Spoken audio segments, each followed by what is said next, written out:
This project came up as a result of a number of studies, researches done by NUDIPO and other disabled people's organizations trying to find out how involved, how effective are the current national programs as far as targeting persons with disabilities, on one hand, and two, making sure that their issues and needs are appreciated at national level. Yes, come in. So we got into partnership with the DPOD, with a number of other disabled people's organizations, and we came up with this project, which is currently funded by DANIDA through DPOD. The purpose of the project, I would say very briefly, is twofold.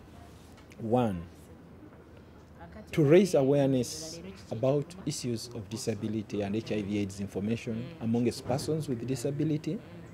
And then on the other hand, to try and focus on the HIV/AIDS service providers themselves and try to make sure they understand the needs and issues for persons with disability. Now it is like you put it in framework of demand and supply.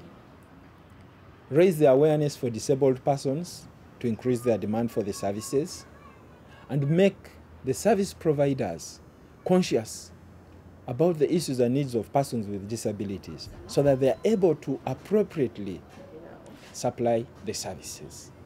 Now, once we make those two ends meet, then basically we shall say that now persons with disabilities are able to also be focused and get services that are implied in relation to HIV and AIDS.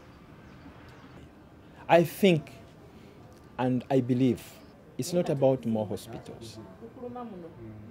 It's not about specialized services for persons with disabilities.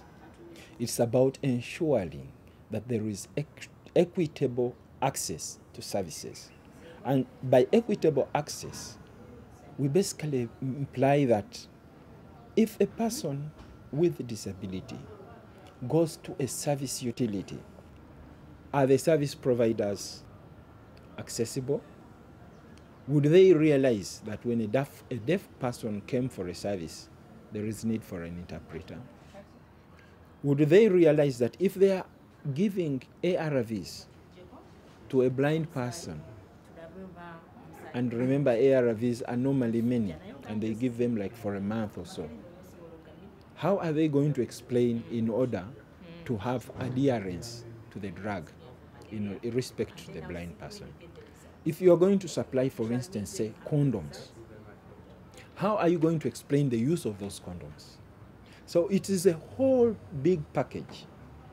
And once we have all those small issues in place, that the hospitals are accessible, that the information is packaged in a way that everybody else with their varying abilities are able to access that information, and that they are specifically targeted, then we shall say we have got there.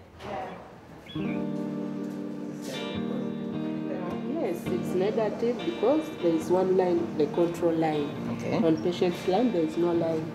So no need for CD4. No need for CD4 and no need for confirmatory. Yeah.